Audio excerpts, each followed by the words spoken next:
Sa nakaraan nga ng ating video, ay nai-imagine umano ni Israel ang kakisigan ng Ninth Dragnet, ayon na din sa mga sinasabi nila patungkol sa kanya, kahit pa hindi niya alam ang muka o itsura nito.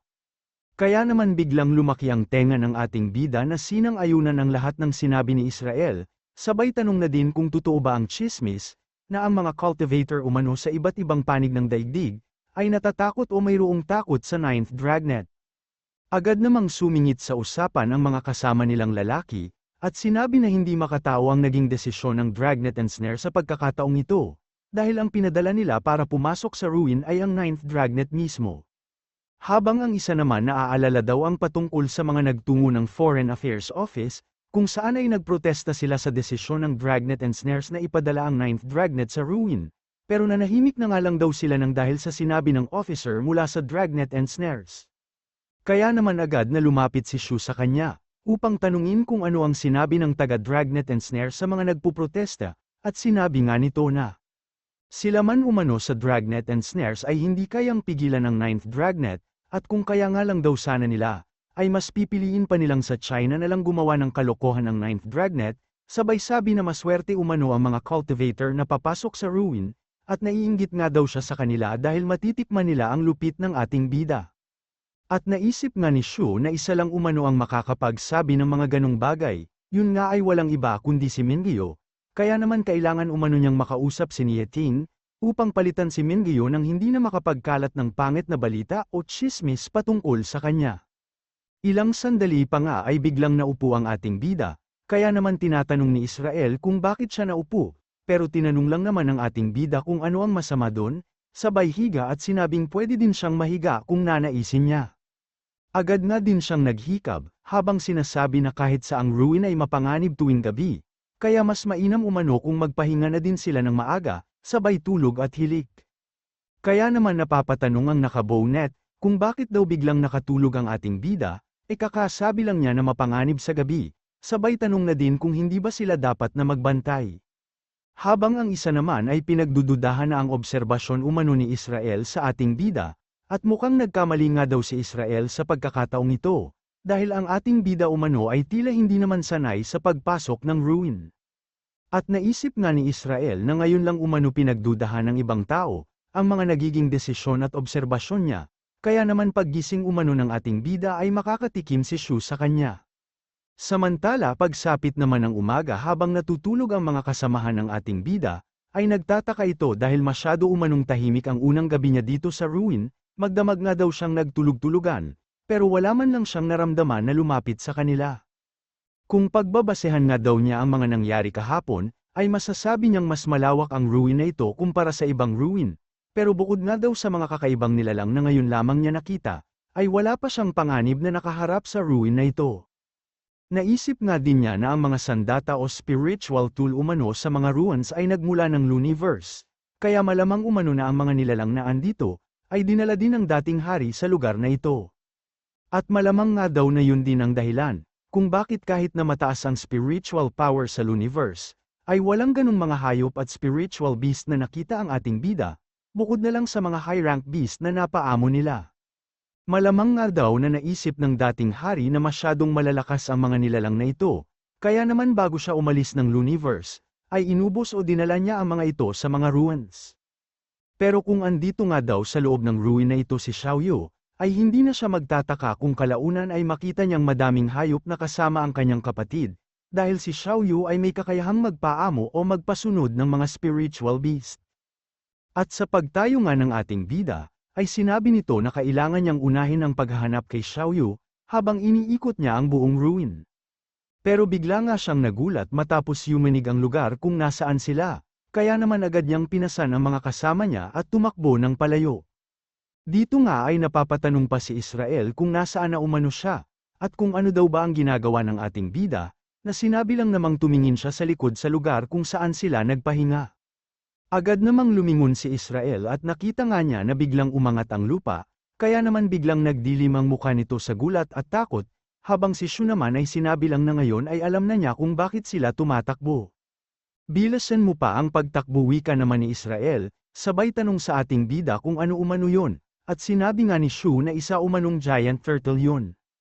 Habang iniisip na masyado umanong madilim kagabi kaya hindi niya ito napansin, pero mukhang matagal na nga daw na natutulog sa lugar na yon ang pagong, dahil sa natabunan na siya ng lupa.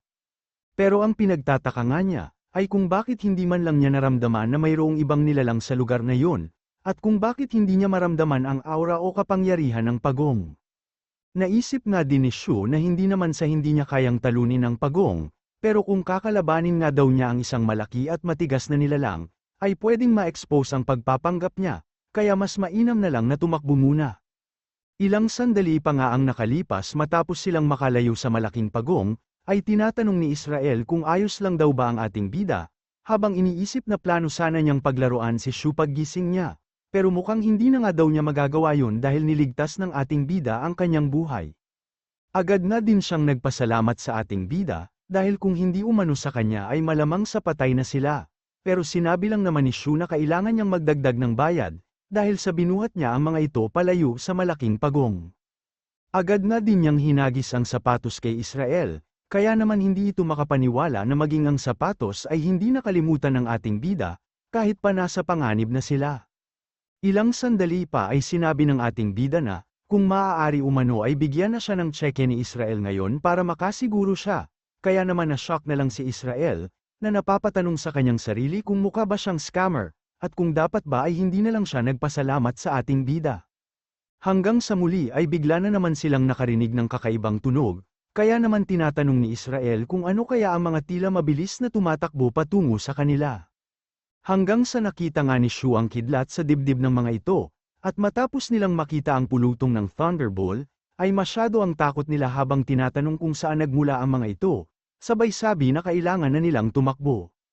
Agad na din nilang tinanong ang ating bida, kung kaya ba niyang takbuhan ng mga Thunderbolt na parating, pero iniisip lang naman ni Shu kung ang pulutong daw ba ng mga Thunderbolt na ito, ay ang mga nakita din niya kahapon. At matapos ngang makalapit ang mga Thunderbolt ay bigla silang nanliit at naiyak, habang nagdadasal na sana ay kaawaan at panatilihin silang ligtas ng Panginoon.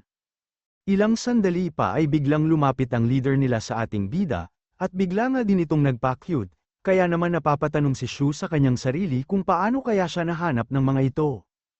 Agad na ding sinabi ni Shu na walang kidlat para sa kanila ngayong araw, sa susunod na lang na magkita ulit tayo wika pa nga ni Shu, pero sinabi naman nito na gusto daw nilang kumain ng kidlat ngayong araw.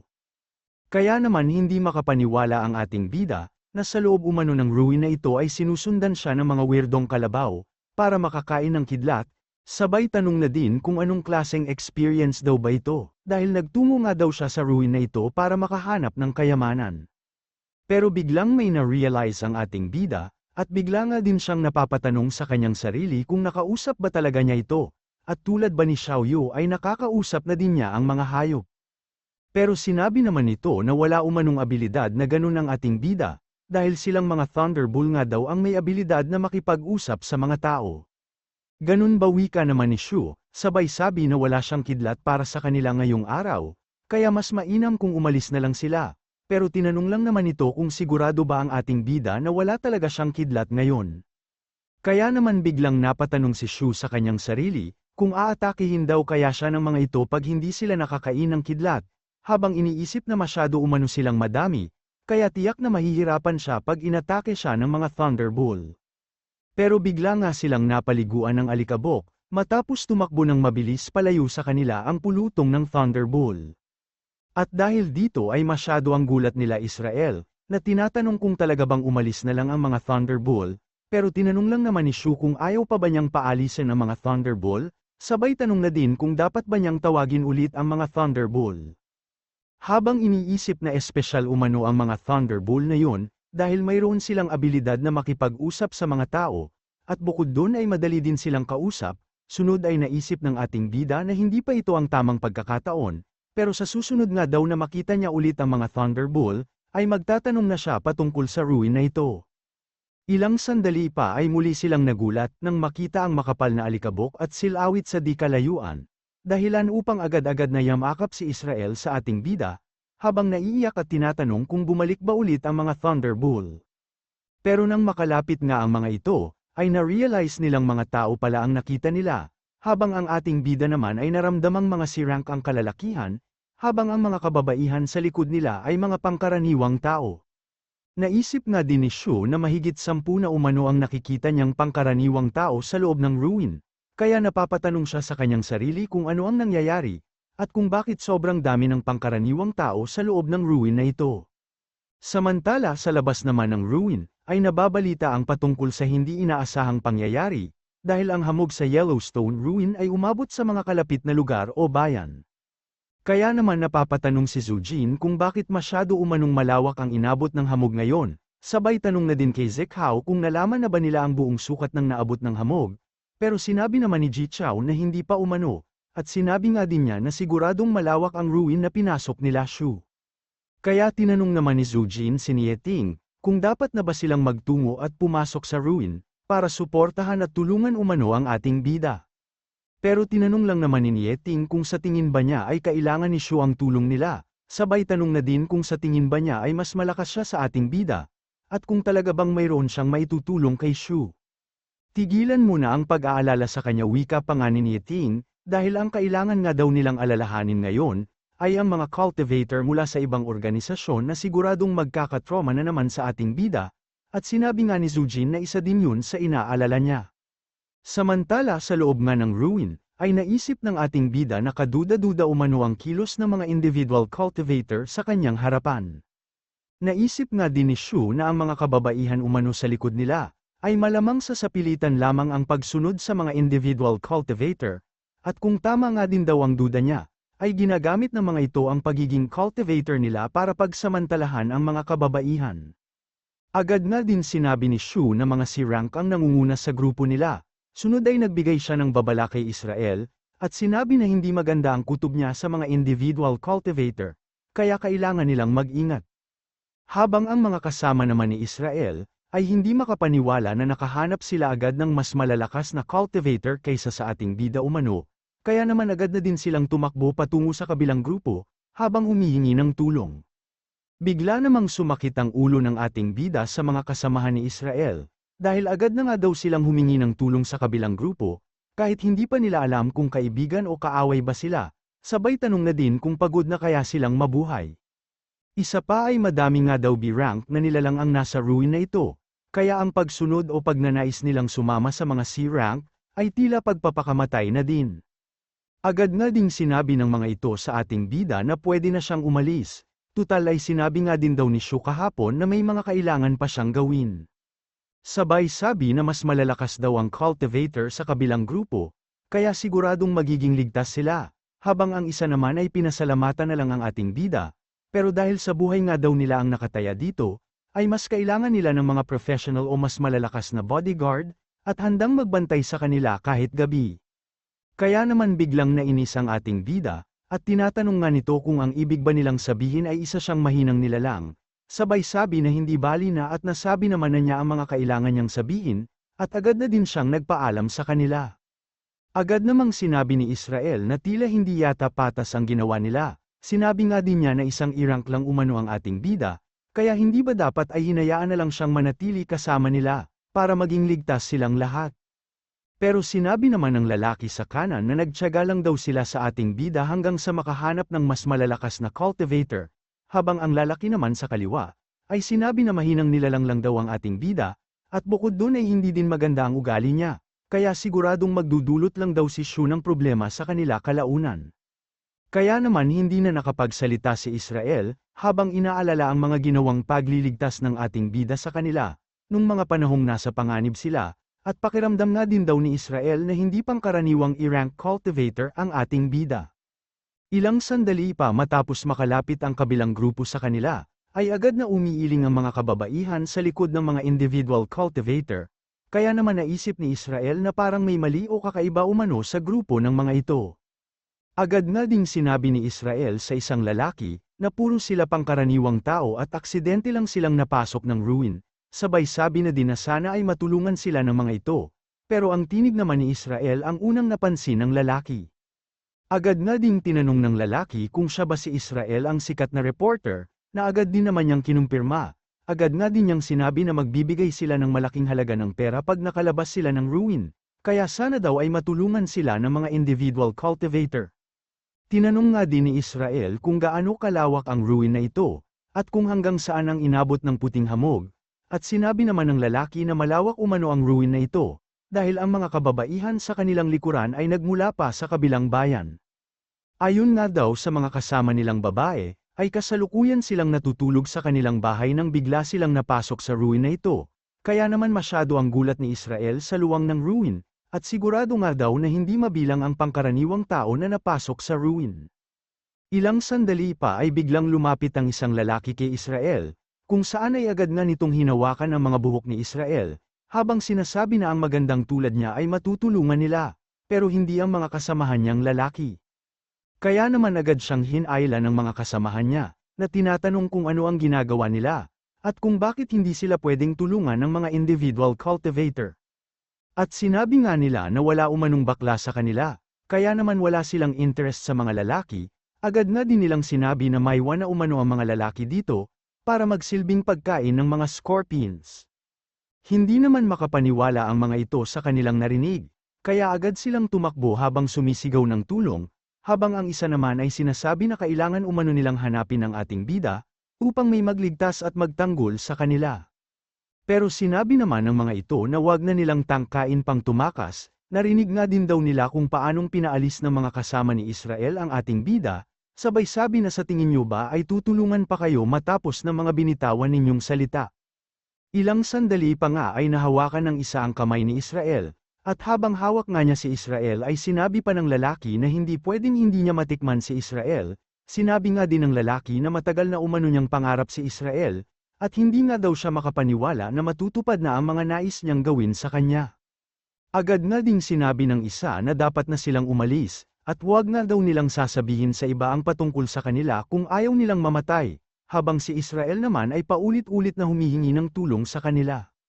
Pero nanatili lang naman silang tahimik, hanggang sasabihin nga ng isa sa kanila na patawarin na lang sila ni Israel, dahil hindi nga daw siya matutulungan ng mga ito. Kaya naman bigla na lang naiyak si Israel, habang iniisip na hindi daw talaga niya maaasahan ang kanyang mga kasamahan dahil cultivator ang mga kalaban nila, at naisip nga din ito na kasalanan niya ang lahat dahil nagkamali siya ng pagpili sa dapat niyang samahan. Naisip nga din ito, na sana umano ay nakinig na lang siya sa payo ng ating bida, at dapat ay tumakbo at nagtago na lang siya sa malayong lugar. Agad nga din niyang naisip, na bukod umano sa mga halimaw sa loob ng ruin, ay mas nakakatakot ang mga tao o ang puso at ugali ng mga tao, tulad ng mga cultivator na may hawak sa kanya. Hanggang sa mapansin nga ni Israel ang enerhiyang gumagapang sa lupa, na mabilis umatake sa dalawang cultivator, at gumilit sa kanilang mga leeg. At sa pagbagsak nga ng mga individual cultivator sa kanyang tabi, ay bigla din siyang nakarinig na isang sigaw, kaya naman napapatanong siya sa kung ano umano ang nangyayari. Agad namang tinawag ng lalaking ito ang kanyang mga kasamahan, at tinatanong nga niya kung ano ang nangyayari sa kanila, pero mabilis ding nagtungo ang panibagong pag-atake sa kanya, na bumutas naman sa kanyang ulo at naging sanhi ng kanyang pagkamatay. Dito ay napapatanong ang mga kasamahan ni Israel, kung nakita daw ba nila ang mga pangyayari sabay tanong na din kung ano ang pumatay sa kanila, habang ang isa naman ay sinabi na malamang sa kagagawan nito ng mga halimaw sa ruin. Agad nga din nilang tinanong kung ayos lang daw ba si Israel, sinabi nga din nila na alam naman siguro niyang hindi nila gusto ang nangyari, pero nanatili lang namang tahimik si Israel, hanggang sasabihin niya na ang mga halimaw umano dito sa ruin, ay pinapatay ang mga masasamang tao kaya kailangan nilang mag-ingat. Dito nga ay iniisip din ni Israel na kung tama umano ang kutob niya, ay isa talagang expert ang ating bida, malamang nga din daw na nagkunwari lang na umalis si Shu. Pero ang totoo ay nasa tabi-tabi lang siya at naghintay ng pagkakataon bago umatake. Ilang sandali pa nga ang nakalipas, ay napapatanong na ang mga kasamahan ni Israel kung saan siya pupunta, at agad namang sumagot si Israel, na sinabing hahanapin umano niya ang ating bida. Kaya naman napapatanong na lang ang mga lalaking ito sa kung ano na ang dapat nilang gawin, nang bigla namang nagulat ang mga kababaihan sa likuran na agad-agad ay tumakbo ng mabilis. Kaya muli ay napapatanong sila sa kung ano ang nangyayari. Hanggang sa makita nga nila ang mga scorpion, na mabilis nagtungo sa katawan ng mga namatay na cultivator, dahilan upang agad na din silang tumakbo sa takot, bigla namang dumating ang lalaking ito, na sinasabing maingay at mahina umano si Israel, kaya hindi umano siya ang hinahanap niya, Mukhang ang intel o impormasyon na binigay ng matandang pagong ay maliwika pa nga niya. Sabay sabi na mas mainam kung magtungo muna siya sa ibang lugar upang muling maghanap.